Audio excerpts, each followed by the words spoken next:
With only 5 races left in the season and drivers' titles still up for grabs, tensions have seemed to reach a boiling point between rivals Lando Norris and Max Verstappen. So what happened? Stay tuned to find out. In Mexico, Max Verstappen and Lando Norris had direct but respectful exchanges regarding F1 racing rules. The spotlight fell on the FIA's guidelines after their on-track clashes at the US GP. The Turn 1 and Turn 12 battles between Verstappen and Norris led to both drivers going wide. But it was Norris who received a 5-second penalty for rejoining ahead of Verstappen. This penalty dropped him to 4th and allowed Verstappen to extend his championship lead to 57 points.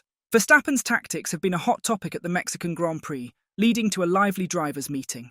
As reported by Craig Slater from Sky Sports News, governing body the FIA are set to present drivers with updated wording to the regulations in response to the events of Austin. It was a lively drivers' meeting in Mexico City overnight, and there were direct exchanges between Lando Norris and Max Verstappen about defending and overtaking, said Slater.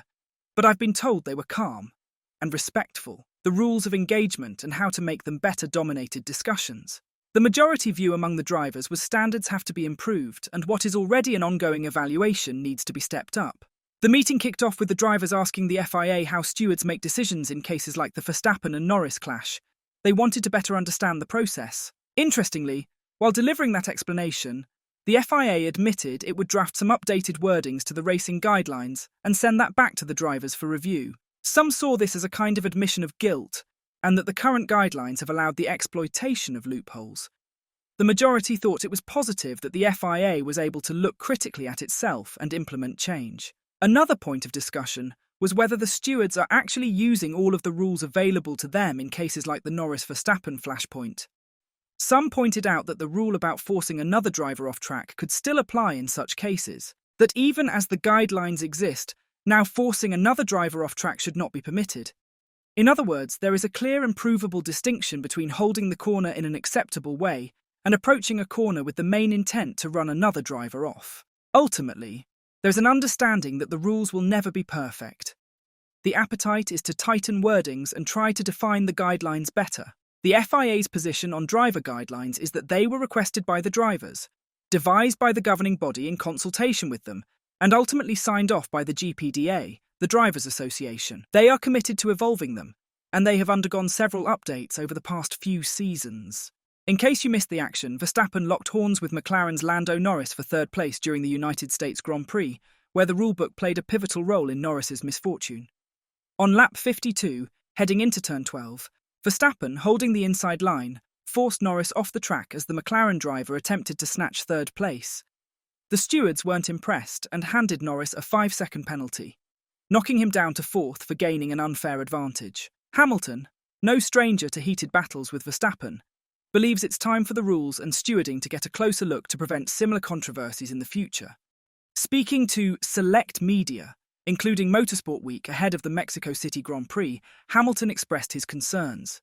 He said, "I mean, it's always been a grey area, that's why Verstappen's got away with it for so long. I mean, yeah, they probably need to make some adjustments to the rules for sure. Also, we do have inconsistencies through rulings, weekend in, weekend out. As a sport, we do need to level up on all areas, and if you look at other global sports, they have full-time refs, for example, and I'm sure that wouldn't be a bad thing for our sport. But yeah, you shouldn't be able to, I experienced it many times with Max. You shouldn't be able to just launch the car on the inside and be ahead, and then you go off and still hold your position. So, they need to definitely work on this." Meanwhile, Lando Norris has doubled down on his opposition to the penalty. He maintains his argument that the decision was unfair, continuing to voice his frustration over the call that cost him a podium finish last weekend. "I was completely ahead of Max. I was over a car length ahead of him. So I was no longer the attacking car he was," Norris said. "I was ahead of Max, so I wasn't having to defend. He was the one attacking me. And effectively, he's gone in too hard and overtaken off the track. I've just maintained my position." Norris, acting as the voice of his team's frustration, made it clear that neither he nor McLaren had softened their stance as they arrived in Mexico for the next race. "I did what I thought was right. I still disagree. And as a team, we still disagree. I think the majority of people who were watching disagreed with the penalty that I got." The squabble between Red Bull and McLaren doesn't stop there. Former Red Bull driver Mark Webber is reportedly in intensive talks with his former team about securing a deal for his client, McLaren's Oscar Piastri. in what could be a major twist in the Formula One driver market. The claim comes from Red Bull's senior advisor, Helmut Marko, who has hinted at an unexpected shake-up on the horizon. Piastri, no stranger to high-profile driver market moves, made waves when he rejected Alpine's call-up to replace Fernando Alonso in favour of a McLaren switch for 2023, a decision that went before Formula One's contract recognition board. Piastri's manager, fellow Aussie and ex-Red Bull driver Mark Webber, is said to be eager to initiate discussions with Red Bull. According to Marko, Webber is pushing hard for the potential transfer, especially with Sergio Perez's future at the team hanging in the balance. F1 Insider reports that Red Bull is considering Piastri as a potential teammate, or even a replacement for Max Verstappen by 2026, with Verstappen himself linked to possible moves to Mercedes or Aston Martin. Red Bull team boss Christian Horner and Marko have both confirmed the existence of a performance-related exit clause in Verstappen's contract, which runs until the end of 2028. Piastri, meanwhile, is under contract with McLaren until the end of 2026. Marko's remarks to F1 Insider have only added fuel to the speculation surrounding the rising star's future. This is what he said of the rumour. Let's put it this way. Mark Webber is intensively seeking conversation. Six-time F1 race winner Ralf Schumacher shared his thoughts with a German publication, stating that he sees Oscar Piastri as the perfect candidate to replace Max Verstappen if the three-time world champion were to leave Red Bull in the future.